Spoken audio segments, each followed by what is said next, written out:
आपल्याकडे सण उत्सव आले की वातावरणात एक वेगळाच उत्साह असतो ना. लवकरच आता आपला सगळ्यांचा लाडका श्रावण महिना सुरू होतोय आणि त्यासोबतच सणांची मस्त रेलचेल सुद्धा सुरू होणार आहे. पण श्रावणात पाऊल ठेवण्यापूर्वी आपण साजरी करतो दीप अमावस्या, ज्याला दीपपूजनही म्हटले जाते. तर आज असाच विचार केला की तुमच्याशी गप्पा मारत मारत दीपपूजनाबद्दल थोडं बोलूया. कारण बऱ्याचदा आपल्या मनात प्रश्न पडतात की दीपपूजन नक्की का करायचं, ते करण्याची पद्धत काय, कोणत्या वेळी पूजा केली तर उत्तम, या दिवशी दीपदानाला पण महत्त्व आहे का, आणि मुख्य म्हणजे कणकेचा दिवा पण बनवला जातो का या दिवशी. जर हेच प्रश्न तुमच्या मनात असतील तर आज अगदी सोप्या शब्दात आपण यावर बोलणार आहोत. व्हिडिओ शेवटपर्यंत नक्की पहा, तुम्हाला खूप छान अशी माहिती मिळणार आहे. तर सर्वात आधी आपण बोलूयात दीपपूजन नक्की करतो तरी का. बघा ना, अंधार म्हटलं की आळस, कंटाळा, अज्ञान आणि निगेटिव्हिटी आठवते. पण दिव्याचा प्रकाश तो म्हणजे ज्ञान आणि पॉझिटिव्हिटी. दिवा कसा स्वतः जळतो पण पूर्ण घराला प्रकाश देतो, अगदी तसंच आपल्या मनातली दुर्बुद्धी दूर व्हावी आणि आयुष्यात चांगल्या विचारांचा प्रकाश यावा, आणि म्हणूनच आपण दिव्यांची पूजा करतो.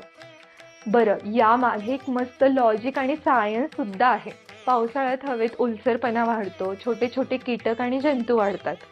अशा वेळी जेव्हा आपण तुपाचे किंवा तेलाचे दिवे लावतो तेव्हा त्या उष्णतेमुळे आणि धुरामुळे घरातली हवा एकदम नॅचरली शुद्ध होते. आता बोलूयात पूजा नेमकी कशी करायची. खूप सोपं आहे. पूजेला बसण्यापूर्वी स्वच्छ हातपाय धुवून घ्यायचे. घरातले सगळे पितळी, तांब्याचे, चांदीचे दिवे लखलखीत उजळून घ्यायचे. देवासमोर पाटावर एक छानसा कापड अंथरून खाली मस्त रांगोळी काढायची. पण एक महत्त्वाची गोष्ट लक्षात ठेवायची. आपल्या ग्रंथांमध्ये सांगितलंय की दिवा हा कधी थेट जमिनीवर ठेवायचा नाही.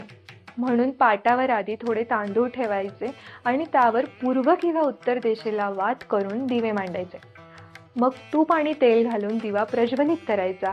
हळदी, कुंकू, अक्षता, फूल वाहून अगरबत्ती ओवाळायची आणि अगदी मनापासनं शुभम करोती कल्याणम हा श्लोक म्हणायचा.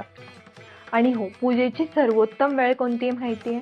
संधिकाल किंवा प्रदोष वेळ, म्हणजे साधारण 6 ते 7:30च्या दरम्यान.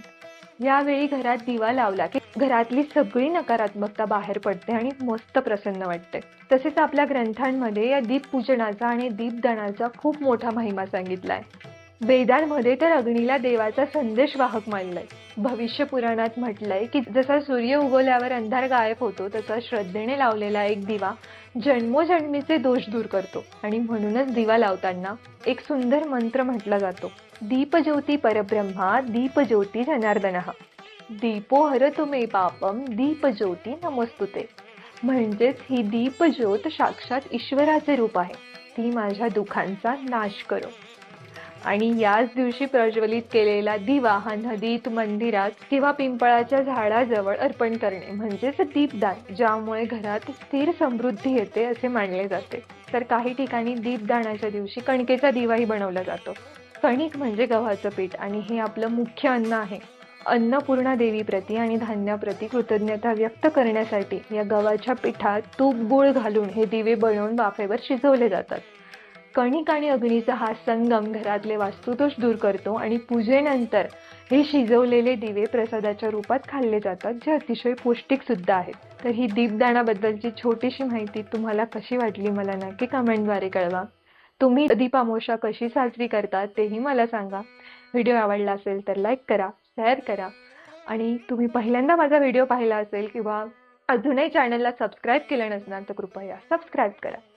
धन्यवाद.